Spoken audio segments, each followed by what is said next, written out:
Vande Mataram students, आज हम पढ़ेंगे लेसन नंबर 7 दान का हिसाब। दान यानी ज़रूरतमंद लोगों की सहायता करना, मदद करना, उसे कहते हैं दान। तो चलो अभी हम शुरुआत करते हैं।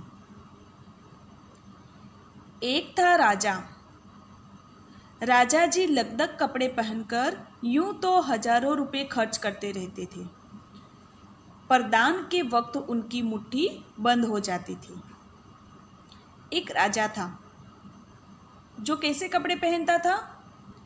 सजे धजे, चकाचक, एकदम कीमती कपड़े पहनता था और अपने वस्त्रों के ऊपर बहुत सारे पैसे भी खर्च करता था, हजारों रुपए खर्च करता था। लेकिन जब दान देने का वक्त आता था तो उनका बिल्कुल भी मन नहीं करता था, यानी वो किसी को भी दान नहीं देता था। राज्यसभा में एक से एक नामी लोग आते रहते थे, यानी कि राज्यसभा में पैसे वाले लोग ही आते थे, लेकिन गरीब, दुखी, विद्वान, सज्जन, इनमें से कोई भी नहीं आता था, क्योंकि वहाँ पर उनका बिल्कुल सत्कार नहीं होता था। तो राज्यसभा में एक से एक नामी लोग, एक से एक पैसे वाले लोग आते थे, लेकिन गरीब लोग, दुखी लोग, विद्वान यानी ज्ञानी, सज्जन यानी अच्छे मनुष्य, तो इनमें से कोई भी राज्यसभा में नहीं आता था, क्योंकि वहाँ पे उनका सत्कार नहीं होता था, यानी सम्मान नहीं होता था, मान नहीं दिया जाता था। इसीलिए ये लोग राज्यसभा में नहीं जाते थे। कैसे लोग जाते थे? सिर्फ नामी लोग जाते थे। एक बार उस देश में अकाल पड़ गया। अकाल यानी सूखा। सूखा कब पड़ता है? कि जब बारिश नहीं होती है, बिल्कुल भी बारिश नहीं होती है, तब सूखा पड़ता है, तो उसे कहते हैं अकाल। पूर्वी सीमा के लोग भूखे प्यासे मरने लगे। क्यों मरने लगे? अकाल के कारण, सूखा पड़ने के कारण। राजा के पास खबर आई। वे बोले, यह तो भगवान की मार है, इसमें मेरा कोई हाथ नहीं है। यह सब खबर किसके पास आई? राजा के पास आई। तो राजा ने कहा कि ये सब भगवान की मार है, ये सब भगवान ने किया है, इसमें मेरा कोई हाथ नहीं है। लोगों ने कहा, महाराज, राज भंडार से हमारी सहायता करने की कृपा करें, जिससे हम लोग दूसरे देशों से अनाज खरीदकर अपनी जान बचा सके। तो पूर्वी सीमा के लोग राजा के पास मदद मांगने आए कि महाराज, राज भंडार से हमारी सहायता करें, मदद करें, जिससे हम दूसरे देशों से अनाज खरीदकर अपनी जान बचा सके। राजा ने कहा, आज तुम लोग अकाल से पीड़ित हो, कल पता चलेगा कहीं भूकंप आया है, परसों सुनूंगा कहीं के लोग बड़े गरीब हैं, 2 वक्त की रोटी नहीं जुटती। इस तरह सभी की सहायता करते करते जब राज भंडार खत्म हो जाएगा, तब खुद मैं ही दिवालिया हो जाऊंगा। यह सुनकर सभी निराश होकर लौट गए। तो पूर्वी सीमा के लोग जब राजा से मदद मांगने आए, तो राजा ने कहा कि आज तुम लोग कह रहे हो कि अकाल से पीड़ित हो, कल फिर पता चलेगा भूकंप आया है तो वापस मदद मांगने आओगे, फिर परसों मैं सुनूंगा कहीं के लोग बड़े ही गरीब हैं, 2 वक्त की रोटी नहीं मिलती, उसकी सहायता करनी है। तो अगर मैं सबकी सहायता करने जाऊंगा तो मेरा राज भंडार खत्म हो जाएगा, खत्म यानी समाप्त हो जाएगा, और मैं खुद कंगाल हो जाऊंगा। तो यह सब सुनकर पूर्वी सीमा के लोग निराश होकर लौट गए।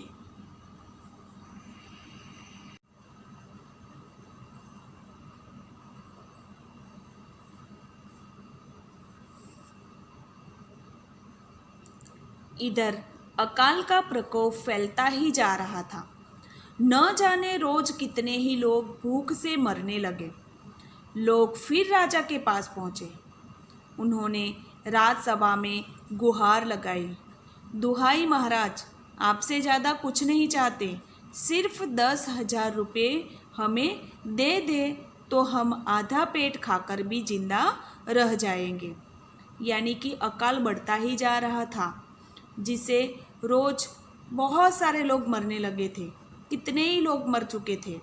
लोग फिर राजा के पास मदद के लिए गए। उन्होंने राज्यसभा में जाकर आवाज़ लगाई कि महाराज, हम आपसे ज़्यादा कुछ नहीं चाहते, सिर्फ 10,000 रुपये हमें दे दो, हम आधा पेट खाकर जिंदा रह जाएंगे। राजा ने कहा, 10,000 रुपये भी क्या तुम्हें बहुत कम लग रहे हैं? और उतने कष्ट से जीवित रहकर लाभ ही क्या है? राजा ने क्या कहा कि क्या आप लोगों को 10,000 रुपये कम लग रहे हैं? और इतने कष्ट से जीवित रहने से कोई लाभ भी नहीं है। एक व्यक्ति ने कहा, भगवान की कृपा से लाखों रुपए राजकोष में मौजूद है। राजकोष यानी महल का खजाना। एक व्यक्ति ने क्या कहा कि भगवान की कृपा से, भगवान की दया से राजकोष में यानी कि महल का खजाना जो है उसमें बहुत सारा धन है। उसमें से एक आध लोटा ले लेने से महाराज का क्या नुकसान हो जाएगा? जैसे कि सागर तो कितना बड़ा होता है, उनमें से अगर हम एक आध लोटा पानी ले लें तो क्या सागर का पानी कम हो जाएगा? नहीं। तो उसी प्रकार महाराज के पास जो धन है वो कैसा है? धन का सागर है, बहुत सारा धन है। उनमें से अगर वो 10,000 रुपये दे देंगे तो उसका धन कम नहीं हो जाएगा, ऐसा एक व्यक्ति ने कहा। राजा ने कहा, राजकोष में अधिक धन है तो क्या उसे दोनों हाथों से लुटा दूं? राजा ने क्या कहा कि राजकोष में अधिक धन है, बहुत सारा धन है, तो क्या उसे मैं दोनों हाथों से लुटा दूं, खर्च करूं? एक अन्य व्यक्ति ने कहा, अन्य व्यक्ति यानी दूसरे व्यक्ति ने, महल में प्रतिदिन हजारों रुपए इन सुगंधित वस्त्रों, मनोरंजन और महल की सजावट में खर्च होते हैं।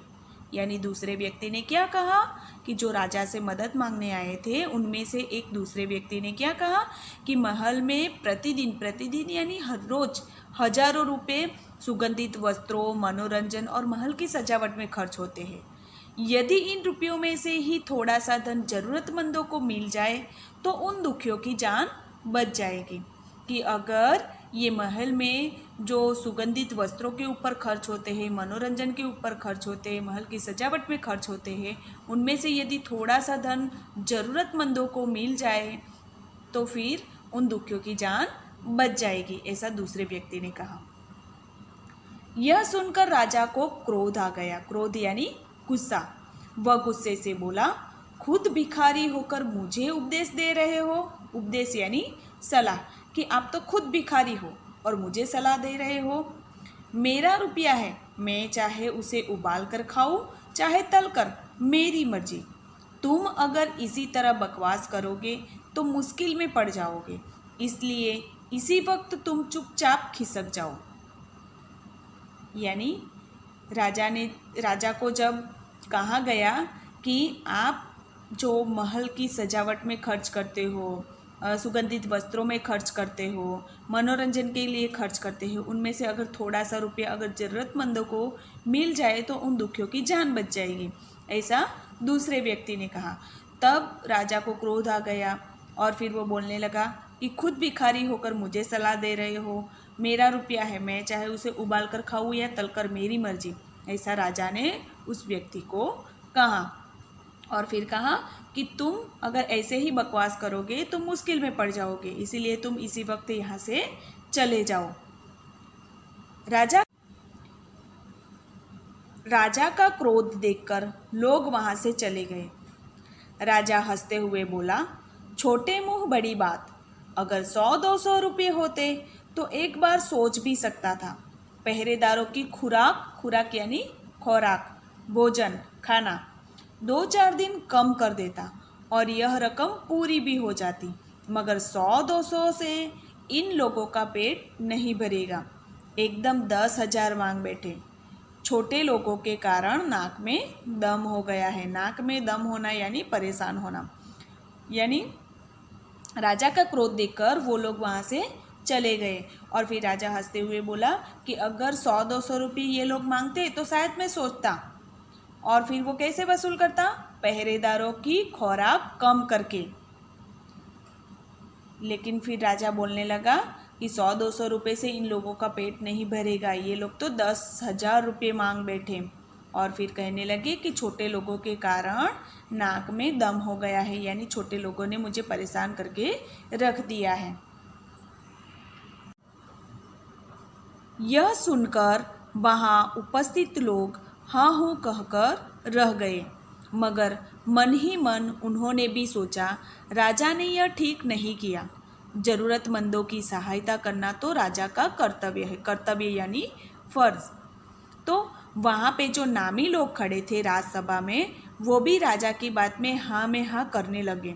लेकिन मन में वो लोग भी सोचने लगे कि राजा ने यह ठीक नहीं किया, क्योंकि ज़रूरतमंद लोगों की सहायता करना तो राजा का कर्तव्य होता है। प्रजा की रक्षा करना राजा का कर्तव्य होता है। 2 दिन बाद न जाने कहाँ से एक बूढ़ा सन्यासी राजसभा में आया। उसने राजा को आशीर्वाद देते हुए कहा, दाता कर्ण महाराज, बड़ी दूर से आपकी प्रसिद्धि सुनकर आया हूँ। सन्यासी की इच्छा भी पूरी कर दे। यानी कि 2 दिन के बाद राजसभा में एक बूढ़ा सन्यासी आया और उसने राजा को आशीर्वाद देते हुए कहा कि दाता कर्ण महाराज, कर्ण यानी महाभारत में, आप लोगों ने महाभारत तो देखा ही होगा। तो महाभारत में कर्ण जो था उसको दानवीर क्यों कहा गया है? क्योंकि उसने अपने कवच कुंडल दान में दे दिए थे। इसीलिए यहाँ पे राजा को किसका संबोधन दिया है? कर्ण का, कि दाता कर्ण महाराज, बड़ी दूर से आपकी प्रसिद्धि सुनकर आया हूँ। प्रसिद्धि यानी मशहूर, प्रचलित, यानी बहुत बड़ी दूर से आपकी नामना सुनकर आया हूँ। आपके बारे में मैंने बहुत सुना है और सन्यासी की इच्छा भी आप पूरी कर दें। ऐसा वो बूढ़े सन्यासी ने राजा से कहा। अपनी प्रशंसा सुनकर राजा बोला, जरा पता तो चले तुम्हें क्या चाहिए। यदि थोड़ा कम मांगो तो शायद मिल भी जाए। यानी कि राजा अपनी प्रशंसा सुनकर, प्रशंसा यानी तारीफ सुनकर खुश हो गया और फिर बोलने लगा कि आपको क्या चाहिए, अगर आप थोड़ा मांगोगे तो मैं दे दूंगा। सन्यासी ने कहा, मैं तो सन्यासी हूँ, मैं अधिक धन का क्या करूँगा। मैं राजकोष से 20 दिन तक बहुत मामूली भिक्षा प्रतिदिन लेना चाहता हूँ। कितने दिन तक? 20 दिन तक। और वो भी कैसे? मामूली, मामूली यानी साधारण, यानी 20 दिन तक हर रोज भिक्षा लेना चाहता हूँ, वो भी साधारण भिक्षा। मेरा भिक्षा लेने का नियम इस प्रकार है, मैं पहले दिन जो लेता हूँ दूसरे दिन उसका दुगना, दुगना यानी डबल, फिर तीसरे दिन उसका दुगना यानी तीसरे दिन दूसरे दिन का दुगना लेगा और फिर चौथे दिन तीसरे दिन का दुगना। इसी तरह से प्रतिदिन दुगना लेता जाता हूँ। भिक्षा लेने का मेरा यही तरीका है। ऐसा सन्यासी ने राजा से कहा। राजा बोला, तरीका तो समझ गया, मगर पहले दिन कितना लेंगे, यही असली बात है। यानी राजा ने कहा कि आपने जो बोला वो मैं समझ गया, लेकिन पहले दिन कितना लोगे वो तो बताओ। 2-4 रुपये से पेट भर जाए तो अच्छी बात है, मगर एकदम से 20-50 मांगने लगे तब तो 20 दिन में काफ़ी बड़ी रकम हो जाएगी। ऐसा राजा ने सन्यासी से कहा कि आप अगर 2-4 रुपये मांगोगे तो मैं दे दूंगा, लेकिन 20-50 एकदम से 20-50 रुपये मांग बैठे तो फिर 20 दिन तक तो काफ़ी रकम हो जाएगी। ऐसा राजा ने सन्यासी से कहा। सन्यासी ने हंसते हुए कहा, महाराज मैं लोभी नहीं हूँ। लोभी यानी लालची, कि महाराज मैं लालची नहीं हूँ। आज मुझे 1 रुपया दीजिए, फिर 20 दिन तक दुगने करके देते रहने का हुक्म दे दीजिए। हुक्म यानी आदेश दीजिए, यानी आज मुझे 1 रुपया दीजिए और फिर 20 दिन तक दुगने करके देने का आप आदेश दे दीजिए। यह सुनकर राजा, मंत्री और दरबारी सभी की जान में जान आई। राजा ने हुक्म दे दिया कि सन्यासी के कहे अनुसार 20 दिन तक राजकोष से उन्हें भिक्षा दी जाती रहे। यानी 20 दिन तक भिक्षा देने के लिए राजा ने आदेश दे दिया। सन्यासी राजा की जय जयकार करते हुए घर लौट गए। राजा के आदेश के अनुसार राज भंडारी प्रतिदिन हिसाब करके सन्यासी को भिक्षा देने लगे। यानी राजा के आदेश के अनुसार राज भंडारी जो था, जो महल का जो खजाना होता है उसका जो हिसाब किताब रखता है उसको कहते हैं राज भंडारी। तो ये राज भंडारी हर रोज हिसाब करके सन्यासी को भिक्षा देने लगा। इस तरह 2 दिन बीते, 10 दिन बीते, 2 सप्ताह तक भिक्षा देने के बाद भंडारी ने हिसाब करके देखा कि दान में काफ़ी धन निकला जा रहा है। यानी भंडारी ने कितने दिन तक भिक्षा दी? 2 दिन दी, फिर 10 दिन दी, फिर 2 सप्ताह तक भिक्षा दी और फिर उसने हिसाब करके देखा कि काफ़ी धन चला गया है। यह देखकर उन्हें उलझन महसूस होने लगी। महाराज तो कभी किसी को इतना दान नहीं देते थे। उसने यह बात मंत्री को बताई। मंत्री ने कुछ सोचते हुए कहा, वाकई यह बात तो पहले ध्यान में ही नहीं आई थी, मगर अब कोई उपाय भी नहीं है। महाराज का हुक्म बदला नहीं जा सकता। ऐसा मंत्री ने राजभंडारी से कहा कि महाराज ने ही आदेश दिया है, महाराज ने ही हुक्म दिया है, तो हम महाराज का हुक्म बदल नहीं सकते। इसके बाद फिर कुछ दिन बीते। भंडारी फिर हड़बड़ाता हुआ मंत्री के पास आया, यानी घबराता हुआ मंत्री के पास वापस आया। पूरा हिसाब लेकर आ गया। हिसाब देकर मंत्री का चेहरा फीका पड़ गया। वह अपना पसीना पोंछकर, सिर खुजलाकर, दाढ़ी में हाथ फेरते हुए बोला, यह क्या कह रहे हो? अभी से इतना धन चला गया है, तो फिर 20 दिनों के अंत में कितने रुपये होंगे? ऐसा मंत्री ने भंडारी से कहा। तो भंडारी बोला, जी पूरा हिसाब तो नहीं किया है। यानी भंडारी ने कितना हिसाब किया था? जितना उसने दिया उतना ही हिसाब किया था। इसलिए भंडारी ने क्या कहा कि अभी तक मैंने पूरा हिसाब नहीं किया है। मंत्री ने कहा, तो तुरंत बैठकर अभी पूरा हिसाब करो। ऐसा मंत्री ने राज भंडारी से कहा कि अभी तुरंत बैठकर आप पूरा हिसाब करो। पूरा यानी 20 दिन का हिसाब करो। भंडारी हिसाब करने बैठ गया। मंत्री महाशय अपने माथे पर बर्फ की पट्टी लगाकर तेजी से पंखा जलवाने लगे। कुछ ही देर में भंडारी ने पूरा हिसाब कर लिया। मंत्री ने पूछा, कुल मिलाकर कितना हुआ? मंत्री ने क्या पूछा कि टोटल कितना हुआ? भंडारी ने हाथ जोड़कर कहा, जी 10,48,575 रुपये। कितना हुआ? 10,48,575 रुपये। मंत्री गुस्से में बोला, मजाक कर रहे हो? मंत्री को गुस्सा आ गया भंडारी की बात सुनकर कि 10,48,575 रुपये हुए। यह सुनकर मंत्री को गुस्सा आ गया, क्रोध आ गया और फिर भंडारी से कहने लगा कि मजाक कर रहे हो? यदि सन्यासी को इतने रुपये दे दिए तब तो राजकोष खाली हो जाएगा। ऐसा मंत्री ने भंडारी से कहा। भंडारी ने कहा, मजाक क्यों करूँगा, आप ही हिसाब देख लीजिए। यह कहकर उसने हिसाब का कागज मंत्री जी को दे दिया। हिसाब देखकर मंत्री जी को चक्कर आ गया। सभी उन्हें संभालकर बड़ी मुश्किलों से राजा के पास लेके गए। जब मंत्री जी ने हिसाब देखा तो मंत्री जी को चक्कर आ गए और फिर सब लोग उसे संभालकर किसके पास लेके गए? राजा के पास लेके गए। राजा ने पूछा, क्या बात है? मंत्री बोले, महाराज, राजकोष खाली होने जा रहा है। मंत्री ने क्या कहा कि हमारा राजकोष खाली होने जा रहा है। राजा ने पूछा, वह कैसे? मंत्री बोले, महाराज, सन्यासी को आपने भिक्षा देने का हुक्म दिया है। मंत्री ने क्या कहा कि महाराज, आपने जो सन्यासी को भिक्षा देने का हुक्म दिया है, जिसकी वजह से हमारा राजकोष खाली हो जाएगा, यानी खाली होने को आ गया है। ऐसा मंत्री ने राजा से कहा। मगर अब पता चला है कि उन्होंने इस तरह राजकोष से करीब 10 लाख रुपए झटकने का उपाय कर लिया है। यानी मंत्री ने क्या कहा कि सन्यासी हमारे राजकोष से 10 लाख रुपए झटकने के इरादे से ही आया है। राजा ने गुस्से से कहा, मैंने इतने रुपए देने का आदेश तो नहीं दिया था, फिर इतने रुपए क्यों दिए जा रहे हैं? ऐसा राजा ने गुस्से से कहा। भंडारी को बुलाओ। मंत्री ने कहा, जी सब कुछ आपके हुक्म के अनुसार ही हुआ है, आप खुद ही दान का हिसाब देख लीजिए।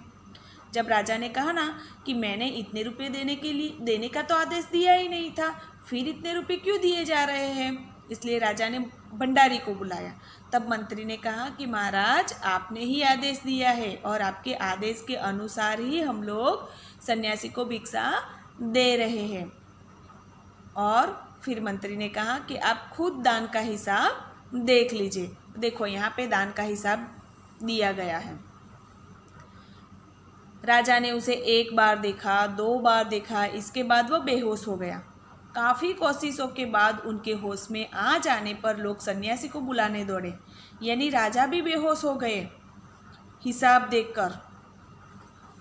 सन्यासी के आते ही राजा रोते हुए उनके पैरों पर गिर पड़ा। बोला, दुहाई है सन्यासी महाराज, मुझे इस तरह जान माल से मत मारिए। राजा ने क्या कहा कि मुझे इस तरह जान माल से मत मारिए। क्यों? क्योंकि राजा बहुत ही कंजूस था। अगर उसका माल चला जाएगा तो उसकी जान तो वैसे भी निकल जाएगी। इसलिए उसने क्या कहा कि सन्यासी महाराज, मुझे इस तरह जान माल से मत मारिए, जैसे भी हो एक समझौता करके मुझे वचन से मुक्त कर दीजिए। यानी राजा ने सन्यासी को क्या कहा कि हम लोग समझौता कर लेते हैं और फिर इस तरह से वचन से मुझे मुक्त कर दीजिए। अगर आपको 20 दिन तक भिक्षा दी गई तो राजकोष खाली हो जाएगा, फिर राजकाज कैसे चलेगा? ऐसा राजा ने सन्यासी से कहा कि अगर मैं आपको 20 दिन तक भिक्षा दूंगा तो मेरा राजकोष खाली हो जाएगा, फिर मैं राजकाज कैसे चलाऊंगा? सन्यासी ने गंभीर होकर कहा, इस राज्य में लोग अकाल से मर रहे हैं, मुझे उनके लिए केवल 50,000 रुपये चाहिए। यानी अभी आपको पता चला सन्यासी क्यों आया था? ये जो अकाल से पीड़ित लोग थे उसकी मदद के इरादे से सन्यासी राजा के पास आया था, क्योंकि राजा ने उन लोगों की मदद नहीं की थी।